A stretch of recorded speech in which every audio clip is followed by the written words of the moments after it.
Here you go. Thanks. Welcome to Story Lab. This week, we're talking about humility, while we take a look at the most terrible and most amazing event in history.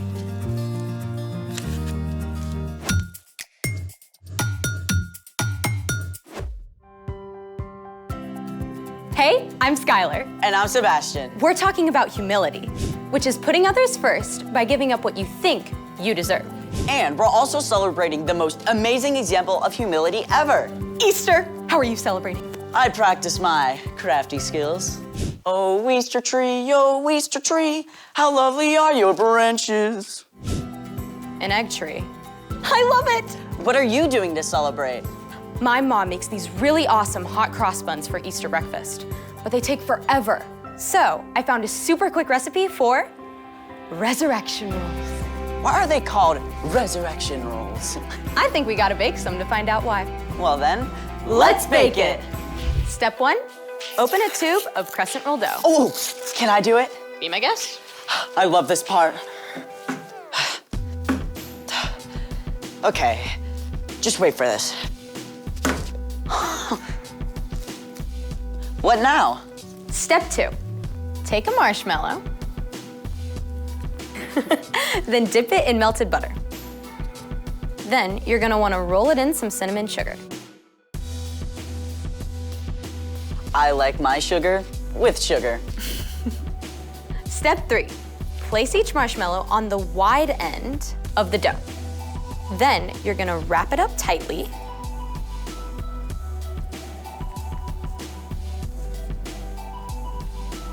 Then tuck in the ends.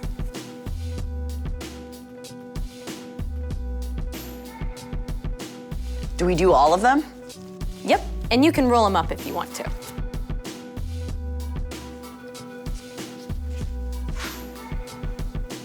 That's it? Well, they have to bake for about 11 minutes. Well, that's just enough time for... The story before the story. Today, we're in John, the 4th book in the New Testament. But before John, in the very beginning, out of a deep, deep love, God made an amazing world.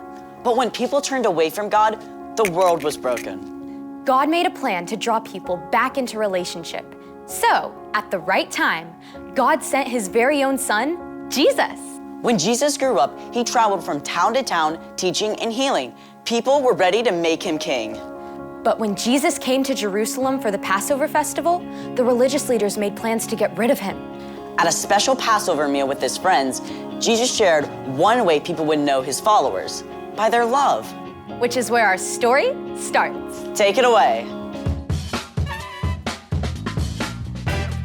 Hey everyone, I'm Chloe. The story we're telling today is epic. It includes the very worst and the very best moments ever. So strap in for the ride.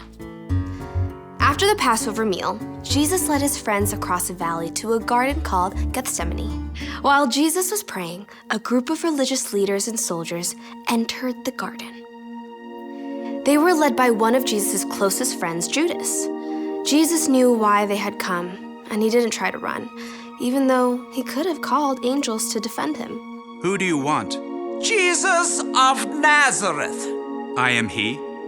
Jesus actually allowed the soldiers to arrest him. Terrified, his friends ran away or followed at a distance. Even Peter, who had promised he would rather die than desert Jesus. Jesus was brought to stand before the father-in-law of the high priest, and then Caiaphas, the high priest himself. Witnesses told lies about him. Aren't you going to answer? Tell us if you are the Messiah, the Son of God. You have said so. From now on, you will see the Son of Man sitting at the right hand of the Mighty One. Jesus had just claimed to be God's son. It was what the religious leaders were waiting for. But they couldn't sentence him to die, so they sent him to the Roman governor Pilate. Pilate questioned Jesus and couldn't find that he had done anything wrong, so he brought him out to the crowd. I find no basis for any charge against him. Do you want me to set him free? The mob wouldn't listen to reason, so Pilate had Jesus whipped to try to satisfy them. Soldiers wrapped a purple robe around Jesus and placed a crown of thorns on his head to mock him. Then Pilate brought Jesus out again. Here he is.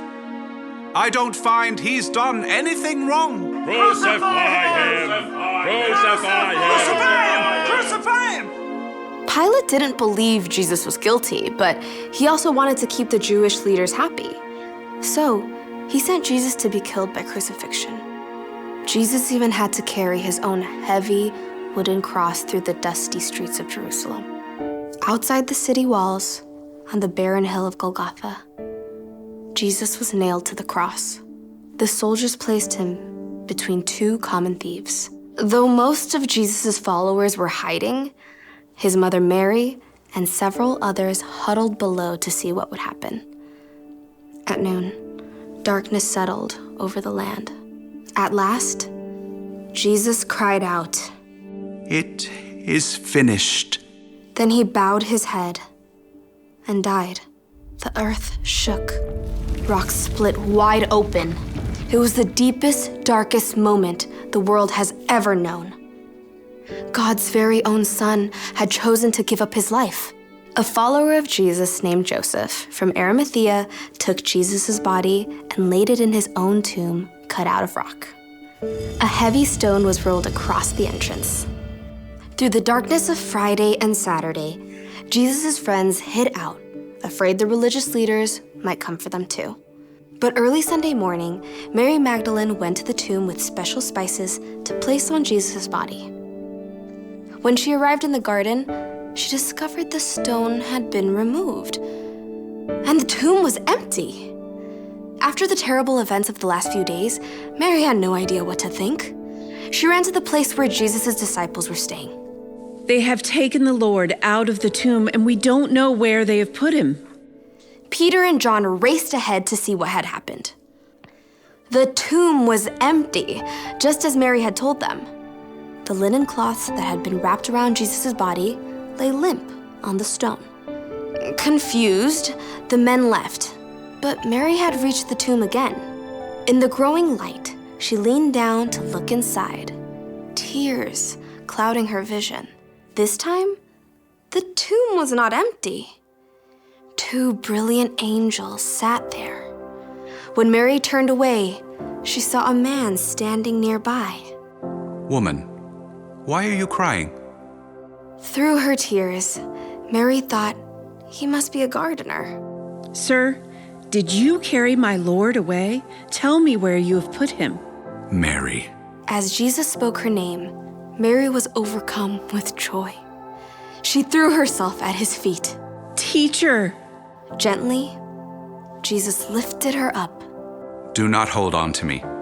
Instead, go to those who believe in me. Tell them I am ascending to my Father and your Father, to my God and your God. All the darkness of the last few days was swept away. Mary rushed to find Jesus' friends. I have seen the Lord. Jesus' return to life doesn't just mean that he was alive again. It means we don't have to be afraid of death anymore. It means that everything wrong will one day be made right again. It means that anyone who believes in and follows Jesus can have life forever with God. The end. Now that is a story. With an incredible ending. So, what's our part in the story? It's so important to really look at what Jesus did. He's God's son, and yet he chose to become a human and walk here on earth with us. He experienced everything we do, joy and sorrow and pain and temptation, yet he never did anything wrong. And then he chose to give up his life. For us. When we believe in Jesus and that God raised him back to life, when we follow him, God takes Jesus' perfect life in place of all the wrong things we've done. God promises that death won't be the end for us. Because of Jesus, we can live forever with him. I feel like celebrating now. Me too. Me three, for sure. See you next time. So here's the thing. Celebrate because Jesus is alive. Bon appetit.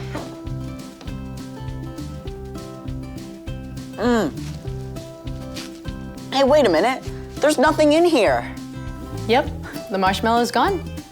Oh, like the empty tomb on Easter morning. I knew you'd get there. Thanks for joining us in the Story Lab. See you next time. Oh, really good.